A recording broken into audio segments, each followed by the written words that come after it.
75 वर्षीय सुशीला देवी उस post office के बाहर बैठी थी। उसकी आंखों में आंसू थे और हाथ जुड़े हुए थे। वे हर आने जाने वाले को बस गिड़गिड़ा रही थी, बेटा जरा एक बार फिर से देखो ना, मेरे बेटे की चिट्ठी जरूर आई होगी। पिछले 1 महीने से अपने बेटे की चिट्ठी की राह देख रही थी। ऐसा हो ही नहीं सकता कि मेरा बेटा मुझे चिट्ठी न भेजे। सुशीला देवी पिछले 1 महीने से लगातार पोस्ट ऑफिस के चक्कर लगा रही थी, इस उम्मीद में कि उसके बेटे रोहन की कोई खबर मिले। रोहन अपनी माँ के सपनों को पूरा करने के लिए विदेश में नौकरी करने गया था। उसने अपनी माँ से वादा किया था कि वह उन्हें रानी बनाकर रखेगा, पर नियति को कुछ और ही मंजूर था। पोस्ट ऑफिस के कर्मचारी हर बार उन्हें झूठ बोलते थे, क्योंकि एक चिट्ठी जो उन्होंने छुपा लिया था। उन्हें पता था कि अगर सुशीला देवी को सच्चाई पता चली तो उसका कलेजा फट जाएगा। इधर सुशीला देवी रोहन की राह में रात भर तारे गिनते हुए अपने भतीजे आकाश और उसकी पत्नी रीता के साथ रह रही थी। धीरे धीरे वह उन पर बोझ बनती जा रही थी। एक दिन आकाश ने स्पष्ट कह दिया, चाची आपको क्या लगा, रोहन आपको महीने का खर्चा नहीं भेजेगा तो फिर हम आपको अपने साथ रखेंगे?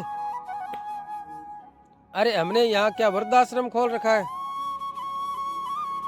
सुशीला देवी ने गिड़गिड़ाते हुए कहा कि वे उसकी चाची है और उसके हिस्से का अनाज पानी भी आकाश ही तो रखता है। लेकिन रीता बीच में ही आ गई और बोली, बहुत हुआ, आप मेरी सास नहीं है कि मैं आपकी सेवा करूं। पहले तो वह साल में 2-3 बार आकर देख जाते थे, पर 6 महीने से देख रही हूँ इतने कम पैसे भेजते हैं, ऊपर से आते भी नहीं है। कहीं मर मुरा तो नहीं गए? रीता के मुंह से बेटे की मौत की आशंका सुनकर सुशीला देवी का कलेजा कांप गया। आकाश और रीता ने उन्हें घर से निकालने की धमकी दी। सुशीला देवी ने अपने हिस्से की बात कही तो रीता ने चिल्लाकर कहा कि बुढ़िया ज्यादा दिमाग खराब मत कर, काम के न काज के, दुश्मन अनाज के, घर का एक काम भी नहीं करती है, ऊपर से 3 टाइम खाना भी चाहिए, चल निकल यहाँ से। आकाश ने रीता से धीरे से कहा, सब देख रहे हैं, अगर तुम्हें इन्हें घर में नहीं रखना है तो बरामदे में रहने दो। अरे खाने पीने मत देना, धीरे धीरे अपने आप ही मर जाएगी, फिर संपत्ति हमारी होगी। मुझे लगता है कि रोहन ने शहर में शादी कर ली होगी और मजे ले रहा होगा, इसलिए लौट कर नहीं आया। रीता ने सुशीला देवी को घर के अंदर से निकालकर बरामदे की गुस्से वाली कोठरी में उनका खाट लगवा दिया और 2 सूखी रोटी व दाल सामने रखकर चली गई। अगले दिन महीने की आखिरी तारीख थी। सुशीला देवी दरवाजे पर टकटकी लगाए बैठी थी, तभी सामने पोस्टमैन अमन आया। अम्मा कैसी हो? यह लो अपना मनी ऑर्डर। सुशीला देवी को 2000 रुपए का मनी ऑर्डर मिला। वह अमन से बार बार रोहन से बात करवाने की जिद करती थी। अमन टालना चाहता था, पर मजबूरन उसने अपने मोबाइल पर कोई नंबर डायल किया और कहा, लो अम्मा कर लो बात, लेकिन ज्यादा बात मत करना, मेरे पैसे कट जाते हैं। मिनट भर बात करके सुशीला देवी के झुर्रीदार चेहरे पर मुस्कान छा गई।